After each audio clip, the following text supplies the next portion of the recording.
right, Ms. Martha Becker, tell me what brings you in today. Well, I've come in to ask for some help. I've got this idea about trying to get the ESOL students to feel like they're part of Taylor High School.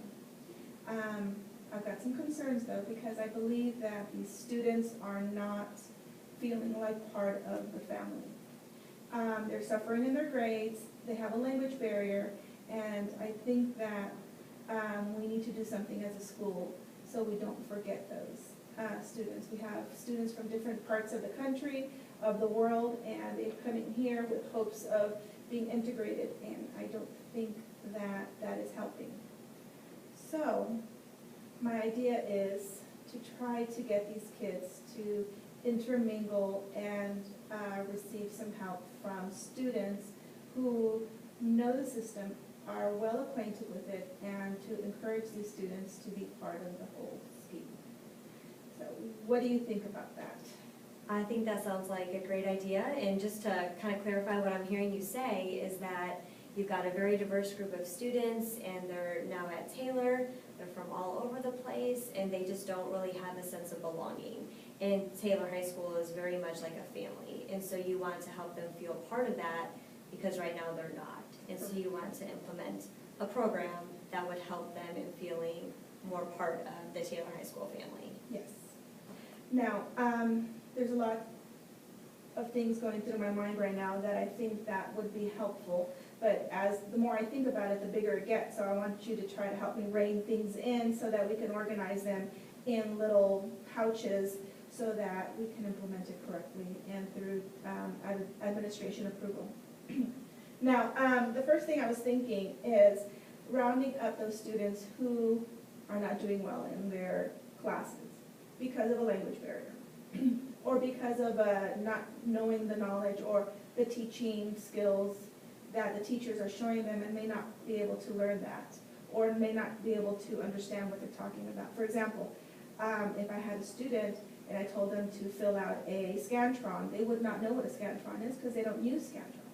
So my idea is to try to speak to our NHS sponsor and ask her if there are some students who are perhaps bilingual in that target language of the student who would be willing to sit down and tutor them to try to help them get through their EOC. There's teachers here that are wonderful in tutoring for EOC or STAR testing, but may not be able to communicate with them in their target language. So if we have students who are in NHS who have been successful, would they be able to come in and talk to these students? What do you think about that? I mean, again, I think that sounds like a great idea, especially if you can focus in on those NHS students that have experience with, you know, another language or being from another part of the country or another part of the world. Because like you said, other teachers at Taylor, they're great at content area and getting that information with, you know, math, biology, whatever it is. But as far as a simple thing as filling out a Scantron is something that would be quickly taught, but that would benefit them, you know, to a great extent, things that they would need to be successful on the test, that it's been overlooked. You know, a general ed teacher's probably not going to know to go over that with their students. So if you can, you know, zone in on those, not even so much content area ideas, but Scantron, you know, pencils, just all those other things that like a general ed teacher might not think of, and get your NHS students on board with that and help out. Or maybe it might be content area, you know, maybe some vocabulary or things like that. I think that sounds like a great idea. I think it's a helping situation for both of them. You know, the NHS student is going to, you know, their services would be needed, and they would fulfill maybe some of their hours and things like that. And then the ESL student would definitely, you know, improve a lot with just basic things that they need to pass a test, or even study skills. You know, NHS students are usually pretty good with study skills. You know, how to maybe read through a question or test-taking strategies. You know, read through a question, how to think through it, eliminate some choices, and things like that. Just things that they might not get in a general ed classroom. well, you know, I'm thinking if they had that a program that they call the Study Buddies or something cutesy or something, where that would encourage them, okay, every Tuesday, Thursday, you can meet in my classroom or in a designated area, and they are for sure will be showing up, okay, this ESOL student could come in the morning or during enrichment or after school and say, I can count on my study buddy to show up and help me with my work. That way, it just doesn't seem, oh, it's an open if you want to show up, and then one of them doesn't show up, then you're like, what's going on? So something very formal, something that would say, okay, you are my brother, sister, little brother, or whatever, and show up and say, let's work on this today. And perhaps even the NHS student could be talking to one of the EOC coordinators, or I could do that with them and say, okay, this student needs this. This student needs that. Can you talk to them about this particular concept? And I think if we work together as a teacher and a counselor and administration, this can be very successful, and it can blow up into something very, very good for these kids. And that way they know, oh, this top student and me, just a newcomer, come in, we can come together and we can work as a team. And in the hall, I can say, hey, how are you? And they're like, how's it going? They may not know it. So this gives a good social rapport with these students who may have never seen each other or would have not ever recognized each other. So I want to see if you can help me organize a group of ICs, instructional coaches, and perhaps share with me the information that a particular student needs to go ahead and move forward on this. Yeah, absolutely. So you want an organized program.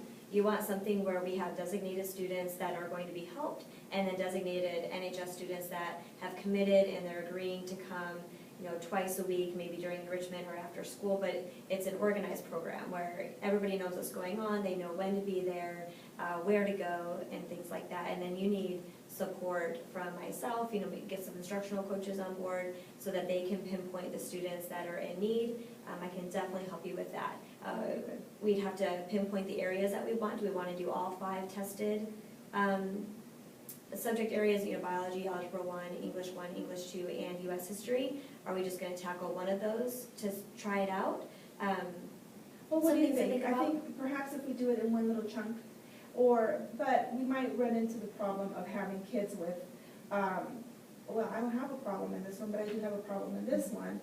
We can do smaller groups and see where we're at and target those kids where, I don't know.